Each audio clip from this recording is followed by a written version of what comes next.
It's the International Soccer Preview. We are Soccerphiles Canada. Welcome to Series 30, looking at the players of the 2025 Gold Cup. This episode is looking at the players of USA. Part 1, the candidates.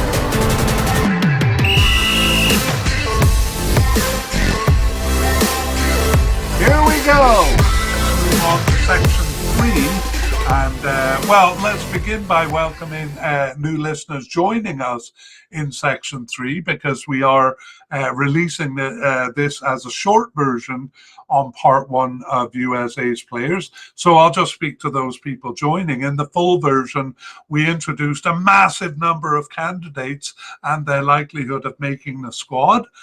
So if you want to know, you'll see who the candidates are here, or most of them. We're not going to focus on the less likely players. You can go to the full version. We give a bit of career biography on the main players, and we give the reason for our predictions, for the reasons why we have them at the likelihood level that we have them. So all of that information in the first 2 parts of the mediacast here. For those who have listened to all that, this is a review summary. And before we look at the list here, I'll just say we're not concerning ourselves with predicting starters at this point.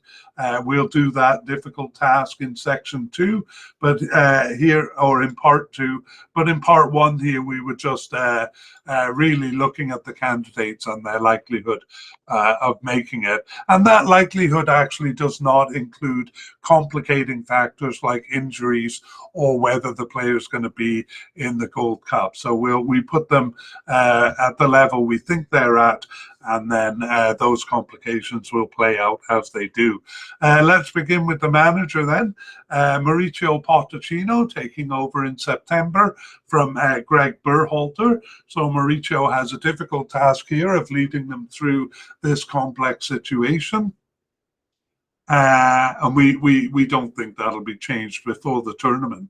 On to goalkeepers, we have a definite candidate in Matt Turner, a likely candidate in Patrick Schulte, and then possible candidates in Zach Steffen and Diego Cochin. Actually, here and in most positions, we have players with injury concerns, which we're going to deal with after we go through this list, but we won't mention that here.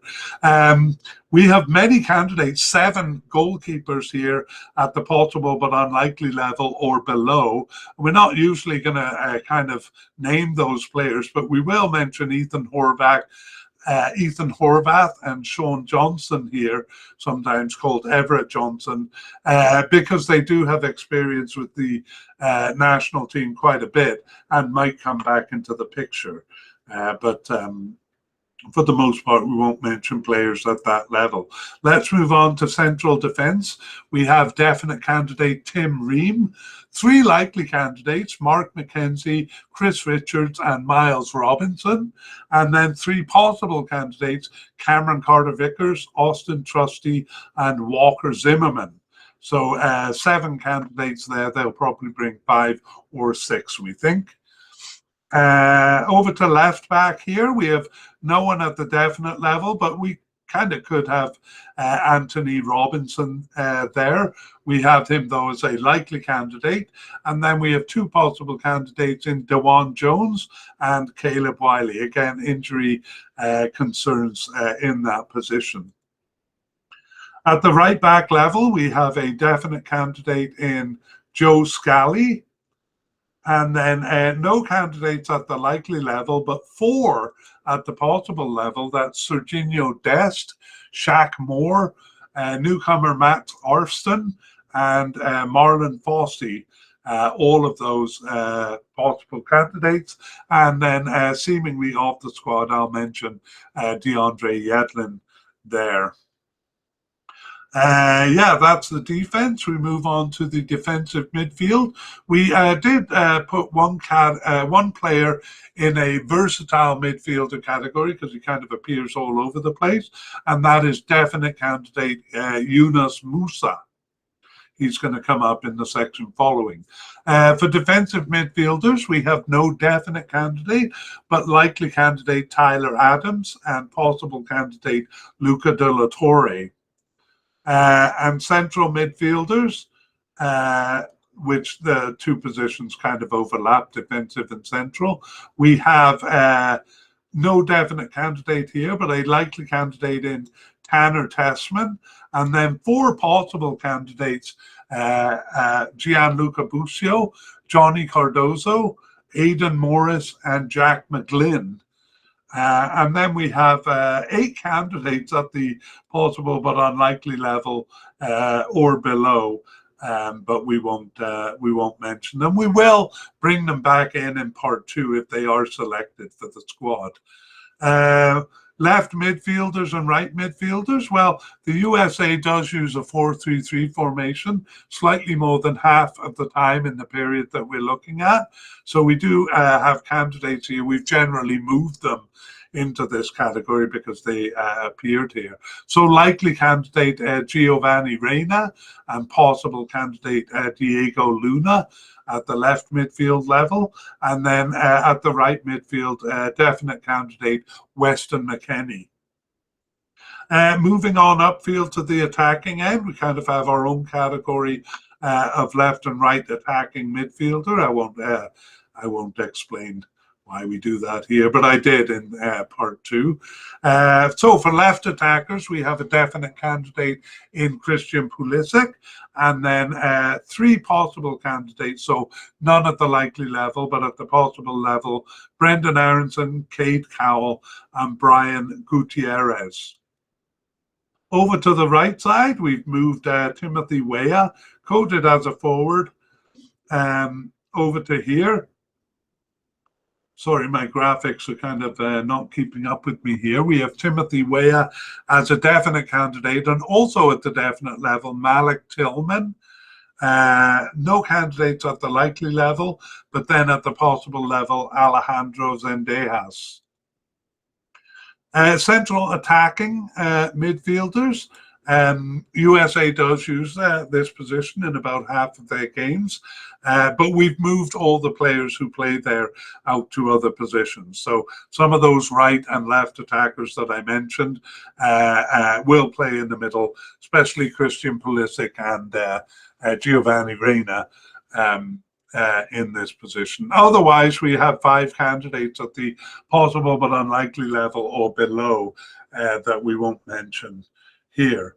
The final category is forwards, and so we have quite a few candidates here. 2 at the definite level: Folarin Balogun and Ricardo Pepe, but both of those are injury concerns, which we'll talk about soon.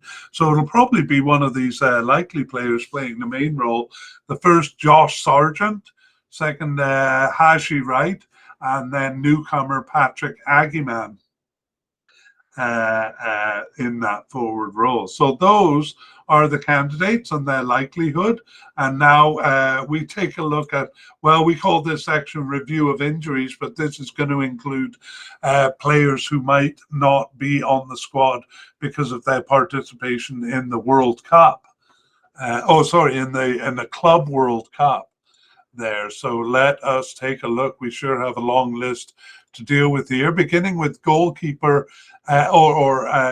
Patrick Schulte. We have him at the likely level, but he is out with he is out since May 25th, so very recently, out with an abdominal muscle injury, and he missed the last 2 games in May there, and he has an unknown return date. So Patrick Schulte, the goalie at the likely level, we'll put in the unknown category. Hopefully we'll get some more information on him and others here that we can update in part 2. The second one is also a goalie, and he's at the possible level, Zach Steffen. He's out since mid-May with a muscle injury and has also missed the last few games, also an unknown return date. So 2 of their goalies in the injury suite here. Um, we move on to central defender Miles Morris. He is a likely candidate. He was out for an injury for the March games, uh, but it turns out that injury lasted only as long as the international break is. So it's much ado about nothing. So we'll say that Miles Robinson is recovered from injury and available for selection here. Next, the left back, Anthony Robinson. We had him as a likely candidate. Although he played until the end of the season for Fulham there, he is scheduled for surgery over the summer and is expected back on July 14th. Which is after the tournament. So Anthony Robinson out of contention here. The other left back is Dewan Jones, who played in the 2023 Gold Cup, and not really much since. But he is also injured, out with a calf injury in late May. So another recent injury, missing the last couple of games in May with an unknown return date. So big problem at left back for them with their two main candidates out. Right back too, we have the possible candidate Serginho Dest. Serginho Dest had been out with a cruciate ligament tear from April 2024 to March 2025. So a year-long injury for him. He returned around the time of the March 2025 games, but perhaps not fit enough to play for the USA. But it looks like he is over that injury. So we will say Serginho Dest is recovered from his injury and available for selection. Next, we have defensive midfielder Emeka Eneli. Well, he was only a possible but unlikely candidate anyway, but he's another recent injury, out with a foot injury in late May and missing games at the end of May there with an unknown return date. But as I said, was not much of a possibility anyway. Now we have Yunus Musa, coded as a right winger. We put him as a versatile midfielder and a definite candidate. In his case, his team, Inter Milan, is involved in the Club World Cup. So we're going to see a bunch of players in this category. And we're going to assume that the Club World Cup takes precedence over the Gold Cup here. We'll talk about that in closing thoughts. But there we have it. We're going to assume these players are not available for the squad. So Yunus Musa, the first of some big names, going to be missing for that reason. The next one is central midfielder Gianluca Busio, and he's an injury concern. We had him at the possible level there. He was out for the last game of the club season on May 25th, so just a couple of days ago here, and is an unknown return date. So maybe we can update that in part two. But Gianluca Busio on the injury list there. Also, central midfielder Aidan Norris. He was out with a knee injury from late November to early January 2025. He returned to full play in late January, but he was still oddly listed as a knee injury for the March internationals, despite playing every week for his club, including 90-minute appearances both before and after the international period. So we're scratching our heads over that one. And even more so, he is still listed on the international page as having a knee injury with an unknown return date. So Aidan Morris, a bit of an odd story there. Seems healthy at the club level, but injured at the international level. Maybe that's the only way we can really put it. Okay, so Aidan Morris, unknown. We'll put him as unknown. Timothy Tillman is a central midfielder who we just had at the possible but unlikely level. Nevertheless, he is with LAFC, Los Angeles Football Club, which is in a playoff for the Club World Cup. So he might be missing due to that, and we'll put him in the unknown club, unknown category. But again, was just a possible but unlikely candidate. And Christian Roldan, seemingly off the squad because he hadn't been selected since the 2023 Gold Cup. But even if they were considering him, his team, Seattle Sounders, involved in the Club World Cup there. So we'll say he's out of contention there. Okay, next we have central midfielder Sean Zawadzki. And he, like several players here, out with a knee problem since late May. So a late injury, and missed the last couple of games in May with an unknown return date. He was seemingly off the squad, seemingly off the squad anyway. But we will say he is an unknown. Because we do think some of these players who we have as unlikely or seemingly off the squad may well return for this tournament. So we are paying attention to them. Next, we have a big name in Giovanni Reina. His club, Borussia Dortmund, involved in the Club World Cup. We had him as a likely candidate, probably likely to definite. But we'll say he's out of contention because of the Club World Cup there. So America really getting hit hard by this Club World Cup and missing a lot of players because of that. Okay, so Giovanni Reina. Next, Weston McKennie, same situation. His club Juventus involved in the Club World Cup. We had him as a definite candidate for the tournament here, but will be out of contention. Next to Christian Pulisic, he's a bit of a different situation. We're not dead sure about this, but we have a report that he was given special permission by US Soccer not to play in the Cup due to the number of minutes that he has played over the season. And we're not dead sure that report is completely accurate, but we're going to say Christian Pulisic, an unknown here. So yet another kind of A-team star player who may not be available to them. The next one is Timothy Weah, coded as a forward. We had him as a right attacker and a definite candidate, but his club Juventus involved in the Club World Cup, so he'll probably be with them. Next, we have attacking midfielder Malik Tillman. We also moved him to a right attacker. He's an injury concern, out with a ligament tear for the March 2025 games, and that injury lasted from mid-January. However, he was back in action in late March, so that one is good news. We can say Malik Tillman is recovered from injury. I gotta say, I've never seen a list anything like this, not nearly as long.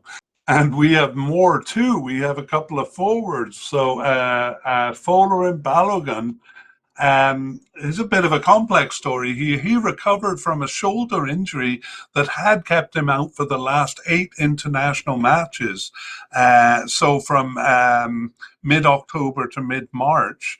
He did recover from that, but then he sustained an ankle injury on May 10th, and he was out for the club games after that, and is an unknown return date. So his injury woes continue, and we put him in the unknown category. And finally, he's a definite candidate as a forward. Also, the other definite candidate, Ricardo Pepe, was out with a knee injury from early February until the end of the season. He actually is expected back, but on July 1st. So it looks like that's going to come too late. And that's too late. So we're going to put him out of contention. The tournament begins on the 14th of June, and he's not expected to recover for a couple of weeks after that. So look at that injury list, just stunning. Okay, so we'll move on to closing thoughts here. And Poor Mauricio Pochettino has so much to deal with these injury concerns, but also with the Club World Cup. And another complicating factor is that for the 2021 and 2023 Gold Cups, USA sent a B team as it was. So that means any of the candidates we've looked at here, even in the possible but unlikely or seemingly off the squad category, could come back in and play. We just don't know. But, just a thought on that Club World Cup, which is probably going to mean that their best players can't come.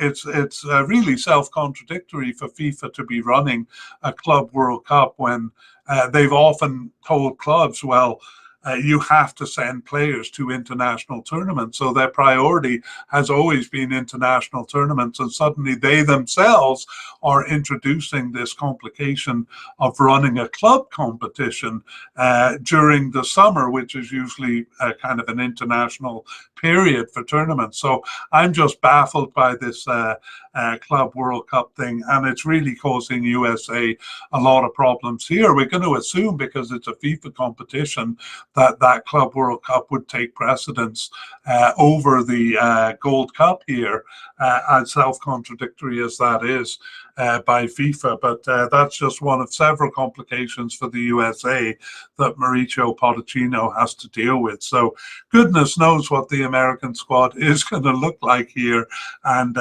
we may get names coming out of the blue in part two there. Okay, our last order of closing business then is previewing part two, and we will look at the list that we created here and then tell you which players made it and which ones didn't.